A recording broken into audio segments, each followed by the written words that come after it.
Hello Gujarat news channel में सभी श्रोतागणों को हमारा नमस्कार। अब देखिए आज के मुख्य समाचार।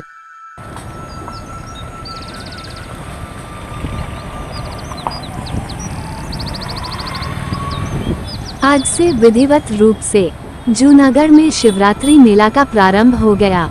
इसमें आज जूनागढ़ के डीएम साहब ने ध्वजा को कुमकुम चावल लगाया और पूजा विधि करके साधु संतों के बीच आज भवनाथ महादेव के मंदिर में ध्वजारोहण किया और आज से विधिवत रूप से शिवरात्रि का मेला शुरू हो गया। इस मेले में बहुत सारे साधु महात्मा आते हैं और भारत के कई राज्यों के लोग आते हैं और इस मेले में कई संस्थाओं के लोगों मिलकर भोजन के लिए भंडारा लगते हैं और इस भंडारे में सभी जाति के लोग को भोजन प्रसाद लेने को कार्य कर लोगों बुलाते हैं और प्रेम से सभी को भोजन खिलाते हैं और रात्रि को भजन का प्रोग्राम होता है।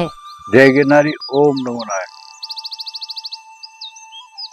आ दत्त અને દાતારની ભૂમિની અંદર ગરવા ગિરનારની ગોદની અંદર અને ભવનાથ દાદાના સાનિધ્યમાં દર વર્ષે જે રીતે મેળો થાય છે એ રીતે શિવરાત્રિનો મેળો 22/2 થી પ્રારંભ ધજા આરોહણ થાય અને 26ના રાતના રવેડી નીકળી અને નાગા બાવાનું જુલુસ નીકળીને શાહી સ્નાન થાય। તો આની અંદર કલેક્ટર શ્રી અને પ્રશાસને એવી વ્યવસ્થા કરી છે કે જે દર વર્ષે કરે એની કરતાં પણ સારું કરવાના। દર વર્ષે સારું જ થાય છે પણ આ વખતે વધારે નોંધ લીધી અને કલેક્ટરશ્રીનો અને તંત્રનો ખૂબ સહકાર છે।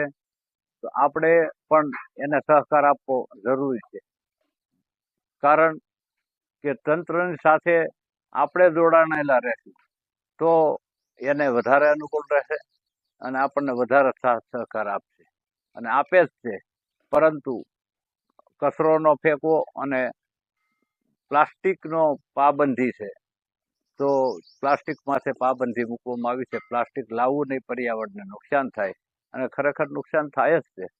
તો એ કલેક્ટરશ્રીનો આદેશ છે એ આદેશનું આપણે પાલન કરીએ અને સાધુ સંતોને ભક્તોને બધાને ભાવભર્યું ભારતીય આશ્રમ તરફથી નિમંત્રણ છે। અમારા ગુરુ જૂનાગઢની પાવન પવિત્ર ભૂમિમાં ભવનાથ તળેટીમાં હર વર્ષની જેમ આ વર્ષે પણ શિવરાત્રિનો મેળોનું આયોજન થઈ રહ્યું છે। શિવરાત્રિના મેળામાં આવનાર સાધુ સંતોના શાહી સ્નાનમાં લોકો વધુને વધુ દર્શનનો લાભ લે એટલા માટે સરકાર અને સંતો કાયમને માટે કાર્યશીલ હોય છે। આપણે સૌ જાણીએ છીએ એમ શિવરાત્રિના દિવસે શાહી સ્નાન પહેલા નોમને દિવસે ધજા ચડે છે। નોમને દિવસે તારીખ 22ના રોજ ગરવા ગિરનારની ગોદમાં મહાશિવરાત્રી મેળા મહોત્સવની શ્રી આપાગીકાના ઓટલા દ્વારા આજથી જ મહા અન્ન ક્ષેત્ર ચાલુ થઈ ગયું છે। આજે પબ્લિક પણ જમવા માટે પધારી ગઈ છે।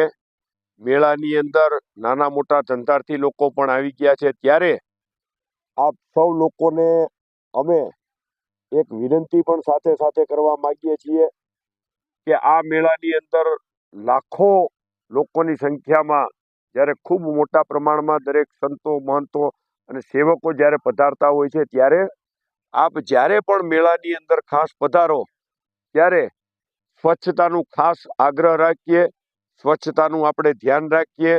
ભૂતકાળની અંદર આપણે સૌ જાણીએ છીએ કે સુરતની અંદર પ્લેગની મહામારીઓ થઈ હતી। ભૂતકાળની અંદર આપણે જોયું છે કે કોરોના મહાકાળ એટલે સ્વચ્છતા એ ખૂબ અવિભાજ્ય અંગ છે અને આ સ્વચ્છતાની અંદર આપણે પ્લાસ્ટિક જે આપણી ગૌ માતાના પેટમાં જાય છે સામાન્ય રીતે દરેક લોકોને નુકસાન કરતા પણ છે અને આનું વૈજ્ઞાનિક પરીક્ષણની અંદર તો ત્યાં સુધી આવેલું છે કે ચાની કોથળીમાં તમે લાંબો ટાઈમ સુધી ચા ગરમ કરીને રેડી અને પીવો, ગરમ પાણી પીવો તો લોકોને નપુસંગતા સુધી દોરી જાય છે। એટલે ખાસ हमारी दर्शक मित्रों, आप सभी को मेरा नमस्ते। फिर मिलेंगे।